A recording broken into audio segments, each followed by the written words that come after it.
Hello, BookTube. Well, among the many other things we've done today, we've done quite a bit since the morning. One thing is mandatory when I've got a guest here, and that is to go to the Brattle bookshop in downtown Boston. It's a used bookstore in the heart of downtown Boston, right off Boston Common. I've been going there for a very long time. I absolutely love it. It's crammed full of books inside and out because there's a sale lot outside the building with thousands more books. And would I be right in saying it lives up to its billing? Definitely lives up to its billing. It's magnificent. It's a heck of a place. And we went there first thing this morning and shopped around a lot. But we're not doing a mutual book haul from the Brattle because you don't have any books to show. No. I bought books for other people. He spent his time there buying gifts. Can you imagine? And I got some good stuff, but if I show you, the people who I bought books for will not be surprised. I got a really good one for Ollie, Criminale. Like, I know Criminale doesn't have this book, and it's perfect for him. As soon as I saw it, I'm like, oh, I got to get this for Ollie. And then I found one for MJ from Reading This Life that I think that she'll really like, which is perfect for Occult Detective October, so I got to get that in the mail. And who else did I buy for? Greg, another bibliophile reads. I found one for Greg. Sean D. Standfast, I got one, but I'm not sure when I can send that because I don't know if he's landed yet in a new apartment. And did you get something for David Wiley? And I got something for David Wiley. It's always fun to get stuff for David Wiley. I did get something for David. Although I had to laugh when you showed me the Ollie book because he has become so synonymous with certain kinds of books that when you see such a book anywhere, you automatically think of this guy in England. and the problem is that at the Brattle, maybe I should have foreseen this. There's so much you can get for Ollie. There's just so much that you're just like, I could have got him 20 books probably. Yeah, it was a very good morning. Beautiful morning too. Nice and clear air. Still 90% humidity, but it's not hot, so it just feels wonderful.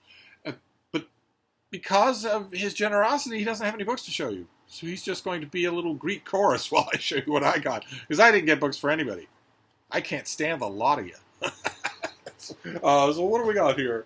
Well, I got this one because I love UK trade paperbacks. I like this book, but I have the ebook of the Constant Gardener by John le Carré. This is just a big, heavy, obviously well-loved UK trade paperback. I think they're great. I don't know why. I just love them. So I grabbed this. I'll reread it in this form. When I find a UK trade paperback of a book that I have as an ebook, I prefer it to the ebook and read it that way. Constant Gardener was made into a movie. Is that right? With Ralph Fiennes? It rings a bell, but I didn't see the movie. And I have not read the Was book. the Constant Gardener Brendan Fraser? I don't remember. Don't remember which it was. But the Constant, if I remember correctly, I haven't read the Constant. When did it come out? I read it when it came out. I read all of Le Carré as it was coming out. 2001. And the only thing I really remember about it, aside from the plot, is that it was a lot more violent than Le Carré usually is. Usually his characters will talk about violence. They have been the victims of violence, but you don't see it. He doesn't put it on the page. But in this one, you see it. I think, if I remember correctly, it's either this or Our Song. I remember one or the other being stylistically different. And in 2001, you could see why he would be experimenting, right? Because he built his bread and butter on the Cold War, and then it ended. What do you do? True. Yeah. I remember thinking, when the Cold War first ended, once I got over the video shots of the Berlin Wall coming down, I thought, well, people like John le Carré or Ken Follett are out of work. They adapted. Then I got a couple of anthologies that are in a little bit parlous condition. I will put covers on them. I got an anthology of collected stories from the New Yorker. This is just from 1940 to 1950. It's a beautiful book, though. The names here are incredible for just that 10-year period. And I love these things. I'm this thing's last port of call, so I will fix it up as much as I can, put a covering over it. And I also found another anthology, The Bedside Esquire. I don't know if I have this. I don't think I do. I just recently got an Esquire Treasury, big, thick thing, and I'm pretty sure I have the Armchair Esquire, but I don't think I have this, and I don't think they have any of the same stuff in them. And such a cool looking book. Yeah, this guy was their mascot for a while when they were trying to have their own version of Eustace Tilly. But he's just plain creepy looking. So He is a creepy looking character. They got rid of him. So that's exactly what Mike saw last night when I had too much wine. It's the same thing. This has just an amazing roster of people in it. So, and this is edited by the same person who did the other two, Arnold Gingrich, who was the residing poobah of Esquire forever and ever. So, has a good eye for that sort of thing. So I got those two anthologies. And then there were a couple of themes at the Brattle today. Usually there aren't, but somebody unloaded a gigantic collection of books. And those books had some themes, some themes to them. Lowbrow themes. Carnage in the Ashes, The Specialist, The Executioner, The Destroyer, The Destructor, The Bad Mooder. Tons and tons of westerns. Classics of literature. Yeah. Endless oceans of them. And I saw so many of them. I was looking and laughing at so many of them that I thought after a while that I needed to compensate. So I got a book on Queen Mary. I got this thing, which is a life and intimate study. This is the thing that came out, in probably 1901? Something like that? I don't know if this would even tell me. No, it's not even telling me. But this is about Queen Mary, and this touched-up picture, and needless to say, Queen Mary at that age did not look like that. But this is by Kathleen Woodward, and the subscript on that, the frontispiece there says, Her Majesty Queen Mary, which is only permissible as a mode of reference when the person is on the throne, which that doesn't give us too many opportunities for it to be Queen Mary before she wasn't queen anymore, before she wasn't queen regnant, before she wasn't Her Majesty. So I don't know exactly when. There's a little bookplate in here. Stop, look, and read. If so it please thee, friend, but pray return the book to me when you have reached the end. Person who put that on there is long dead. Oh my, look at that. All right, so I've made it known on this channel over the course of time that I'm a fan of Queen Mary. I've read all the biographies, including the scandalous ones. I also, for NaNoWriMo one year, I wrote a novel called The Winter Queen about Queen Mary. So, find this thing. I would have grabbed it anyway, but I was compensating for all the other stuff, for all the lurid four-color stuff. I didn't get a lot of trash, but I got a lot of mass-market paperbacks. I got, for instance, this, Conan the Warrior, which I have, but I don't have it in this shape. This still has the sheen on the cover. This is in perfect condition. I have a battered old trade paper, or mass-market paperback. This is Elsprague de Camp and Lynn Carter. We're doing Sumerian in September, and we're talking about the pure, undefiled original stories of Conan by Robert E. Howard, and specifically talking against. Yeah, this is the defiled Robert E. Howard. These are the defiled Robert E. Howard. This is Elsprague de Camp going in and fixing the stories. But I have a kind of affection for these things, and I don't actually remember from moment to moment what's in. That's one of the Ace ones, right? Yeah. Yeah, and you're right, it is in nice shape. Like this has Red Nails, Jewels of Gwalior, and Beyond the Black River. But who knows? It says those stories, but who knows what form those stories are in? Is it a corrected version of Beyond the Black River? I don't remember. But I grabbed that, and I also got another Conan thing. I should probably do that next. Look at all this stuff. Good Lord. Yeah, here we go. I got the movie cover. That's Jason Momoa on the cover, and about 10 years ago he did a Conan movie. And there was a huge amount of material for it. Gigantic amount. They pulled out the stops for the Conan movie, hoping they could make it a success, hoping they could start a franchise. And I wish they had. And they did a novelization Right, of the movie. right. They came out with 2 mass market paperbacks, Right. a novelization and this. This is not a novelization. These are, as you can see, the stories that inspired the movie. This has, let's see what's in here. Phoenix on the Sword, People of the Black Circle, Tower of the Elephant, Queen of the Black Coast, Red Nails, and Rogues in the House. So, all from Weird Tales. rock solid, great Conan stories. Yeah. Yeah. Whereas do you remember who wrote the novelization? I don't. Was it Michael Stackpole? I have no idea. Because I don't own it, unfortunately. I don't remember if it was Michael Stackpole. All I remember is that I had a distinct feeling that it was a weird choice to write Conan. And Stackpole would fit that because he's a science fiction writer. But I don't remember if he did. But this isn't that. I got both of them. Once upon a time, I had both of them. But I got this because a mass market paperback Conan of great stories, that is fantastic. There ought to be, those, that old Bantam 2-volume set of the complete Sherlock Holmes? Yeah. There ought to be that. For Conan. There ought to be I agree. that. I agree that's completely. This. Yeah. Not that's this. There ought to be just 2 fat mass market paperbacks of the complete Conan. And there should have been one of those for decades. Right from the beginning. Yeah. It shouldn't have been, Elsbreg de Camp isn't here to defend himself, Lynn Carter isn't here, but nevertheless, you shouldn't go at this stuff and say, well, how can I fix this? Anyway, so I got 2 Conan things. I got historical fiction. This is The Walking Drum by Louis L'Amour. I remember that being good. It's terrific. Absolutely. It's my favorite Louis L'Amour, even though it's not a Western. It's historical fiction. It's the Crusades. This was there at the shop in a mass market paperback for $1 and also in a hardcover.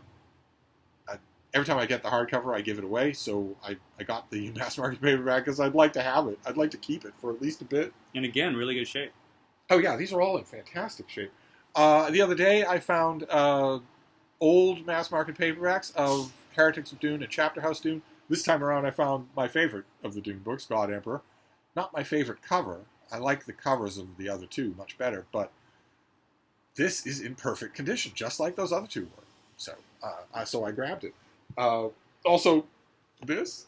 Oh, look at that! Look at that! This is Farford and Grey Mouser. Yeah. I don't think I'm alone in thinking that's not what they look like. You're not alone in that. This is very stylized. The beard is on the wrong character, for one. Yeah, this is a Daryl K. Sweet. Right. Why Farford looks like Fabio, I have no idea. But It's Fabio and the Grey Mouser. Yes. This still has the gatefold right there. Just I never see this. Never. I have that edition. That's the one I have. Well, this was... Yeah. I mean, you want the original run. What was that? Was that Ace? I think it was, yeah. I'm almost sure. With the Frazetta covers. Swords Against Devilry, Swords Against Death, Swords Against Ice Magic, Ilmet and Lankmar, that sort of thing. And then there was a long break, right? Was it like a long break before this came out? Yeah. And then this came out. Yeah. A new Farford and Grey Mouser book. And then the last books that I got are all in a series.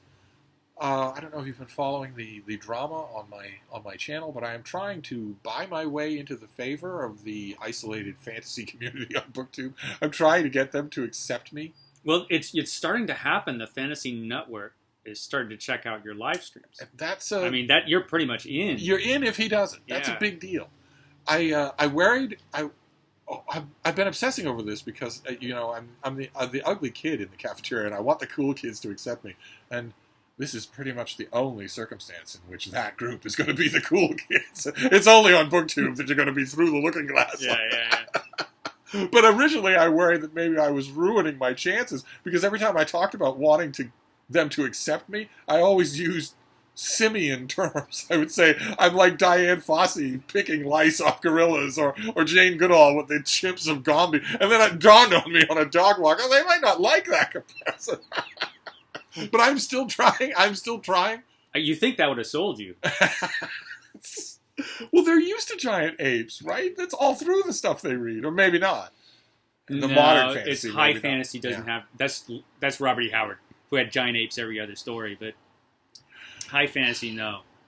They're orcs instead of apes. I'm still trying to buy my way into that group. And one series that they really like is this. David Farland... what's the name of the actual series? The Sum of All Men. So The Rune Lords is the series, Right. and this book is The Sum of All Men. And the publisher just decided not to use that as the title of this first book. As well they should, since it stinks like meat left out in the sun. And this is, once Tor had done the whole string of this, they reissued the first one at a low price, so that, to sort of entice you, to lure you in. And slapped the low price all over the book. So that's just part of the cover. You can't get rid of that. There are the members of that fantasy group like this series. I liked it when I originally read it. Long before they were born, I liked it a lot. So I got this, and then I got a bunch of the others. So there's book 2, Brotherhood of the Wolf. Let's see here. We'll do these in order. There's book 3. Wizard look War. at that. That's awesome. Look at that. Mm-hmm. Then book 4. These are Daryl K. Sweet covers as well. Only this is Daryl K. Sweet changed as I don't know. I think the Wheel of Time broke him. I really do. You think that did it? Well, he starts doing covers like this. Yeah. That's just fine if you have read this series. You will know who those characters are. But what does the cover do on its own if you don't know that? Some people standing around. It's just people standing around. And remember some of the covers to the later books in the Wheel of Time? It's literally just people standing around. Mm-hmm. It'll mean something to you if you know the story, but otherwise, no. And that's bad. Not this one, though. This is the 5th one. That's fairly dramatic. Mm-hmm. I did not see anything after this. There was a 6th one with a Daryl K. Sweet cover, and then the final one before he died that doesn't have a Daryl Sweet cover, I think. These were the only ones I saw. I know that dings my chances just a bit because it's not the whole series, but I'm trying. I'm trying to get them to accept me. If I can only be invited onto some of their channels, then I'll be one with them. You think? Well, what does it take? I don't know. Do I have to dedicate 2024 to just reading fantasy? There's no way I could break in, but you might have a better chance. Well, because you'd be breaking in from the cellar. Yeah, this is true. The fantasy that you most like is the stuff you can't get lower than the fantasy that I really like. The fantasy that you most like is the stuff they're trying to live down. There's nothing more guaranteed to put a smile on his face than reaching page 50 and having someone encounter a house-sized toad. But no, today's fantasy readers are thinking, oh no, we're about social commentary. We're about subverting expectations. It's not about giant toads. What's the giant toad It stand should for? be all about giant toads. But you can't forget your generosity today, because he also bought me some books. Oh, I did. That's right. Yeah, Yes. you bought me some books. All of you who've been to the Brattle will know that is a standard thing. I buy stuff for you when you're there. And he bought me something that's perfect for me. Old pulp stuff. And this is the old pulp, the spider. This is Master of Men, the spider. Old pulp character began as kind of a knockoff of the Shadow, but became very much his own character. The spider was pretty hardcore. And they came out with this set of mass market paperback books because of the success of the Doc Savage reprints. The Doc Savage was a very successful reprint line of the old Doc Savage pulps. That went from what, the 60s, 70s? Did they go into the 80s? There were a lot of those. I can't remember. But this didn't last that long. I keep smiling because I'm seeing the back where it calls him the greatest action hero of all Yeah, time. in case you didn't know, the Spider is the greatest action hero of all time. Your brain is automatically thinking of literally dozens of people. Zorro, Doc Savage, The Shadow, Tarzan, James everybody, Bond, Tarzan. Everybody, but hell, you might Jane is the better. you might not have known, but it says right there on the book. It says right there. It has to be true, right? It says on the cover. But there was a series of these, and there were 3 of them there at the Brattle. And this was the first one published. And then there was number 2, and this one has actually the spider as he actually looked. The spider looked like this in the actual pulp magazines. Put it up closer. Yeah, there you go. He's got the gigantic fangs. Yeah, he has fangs. He has this weird wig. He has makeup on to make him look creepy. And this was to terrify the villains, of course. But it was also too terrifying for the Pulp publisher, so they usually made the spider look like this guy, the very sanitized, normal adventure hero. A normal adventure hero with just a mask, just a domino mask. But this is how he actually looked. But there were only a few of the Pulps with this accurate covers to how he looked inside the book. And this is one of them. This is the second of the paperbacks, and then he got me this one. This is the sixth one. I don't know if there was a 7 or an 8. He has a different colored wig on. Well, maybe the old wig wore out or it fell out. He's not a ginger anymore. No, he's not. And who is the He had a bunch of welder wigs. that he's fighting? Why does this guy have a weird helmet on? Well, I don't know. I haven't read this story. That guy, he has a weird helmet on that completely limits his field of vision, and he's clearly the villain, and even he is the greater action hero than the Spider. No, you're wrong, because it says why does it call action. the Spider the Master of Men? Because it's a snappy title. Did he have any superpowers? No. He was just creepy and he punched people out. And he shot people. He shot a lot of people. He was very violent, this spider. Did he have any arachnid motif? I mean, does he have a web? Or He had a ring, and if he punched you in the face, it left a spider mark? It left a spider mark. Imagine how much cooler Peter Parker would be if he had that. Wouldn't that be something? Well, it's supposed to lame puns. Stan Lee has said, this is one of Stan Lee's stories, Stan Lee was a fan of this. And he said he got the idea to do a character. Obviously, there's no connection other than this. He had the idea to do a character called Spider-Man because he remembered the Spider Pulp character. And so that gave him the idea to make a character called Spider-Man, according to one of his stories. I don't know. Are you implying that his stories change from time to time? It's dimly possible that Stan Lee's stories sometimes changed and that they conflicted. But did you say these books are reprints? So Yeah. these are not new books. No, they're new editions. Like this, for example, reprints. This one reprints Slaves of the Laughing Death, and Satan's Murder Machines. So 2 classics of literature put into one volume. I don't know when this video is going to post, but somewhere the instant that it goes on the air, Ollie is going to be somewhere doing something, maybe sleeping, and he's going to hear Satan's Murder Machines, and all of a sudden he's going to perk up. What? Someone was saying something of interest. According to this, The Violent Night, and they trademarked that, The Violent Night, because I guess it sounds sort of like The Dark Knight, so they have to trademark The Violent Night. Is that his nickname? It is here. I guess maybe it is. And the 2 blazing crime-fighting adventures. So this was really cool. I was super happy to get these. Thank you, Steve. I'm going to keep an eye out for the others. Yeah. There's a good chance that there are. There are at least 3 more of those floating around. Like I said, I don't know if they reached volumes 7 and 8. I don't know how long the series lasted. Because it was not the success that Doc Savage was. Gee. That's kind of strange. Yeah. Doc Savage doesn't have to buy funny wigs. Doesn't have to use any kind of disguise. He's 7 feet tall. Yeah, he did have the helmet that perfectly went over his hair with the widow peak and everything. He did have that. Well, anyway, there we go. That was a Brattle trip. I don't know if we'll go again. We might not. There's so little time and so much to do. That we may not go back to the Brattle. I might go next week. Well, I will go next week, but we might not go back together. But we've got another bookstore to go to. We have other bookstores to go to and all sorts of other things. We'll be bringing along the phone. Be sure to keep you abreast of what we're doing. It's going to be a lot of fun, I think. We're going to have beautiful weather. We've got a rental car. Sky's the limit.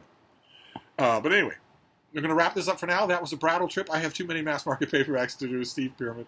But I do have... I do have all this fantasy. I'm going to read it. I don't think I've read the whole series. I only read the first one. But I liked it. Does that count? Does that help at all? I liked it. Anyway, I don't know if Queen Mary counterbalances all that. They might be. I might have just evened things out completely. But I'm going to enjoy Her Majesty. Well, if you have to read all these and do a tier list. If you do a tier list, you might break into the fantasy community. A tier list.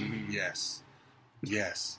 Or maybe a 40-minute video on the 5-page the 5 pages that I like the most in the Malazan Book of the Fall. There you go. If you just put Malazan. Yes, just that in the title. And then the story right. can be about the fall of Jerusalem. Yeah. But just the title is the Malazan Book of the Fall. But anyway, we're not helping here. Sorry. Anyway, well, you're a lost cause anyway.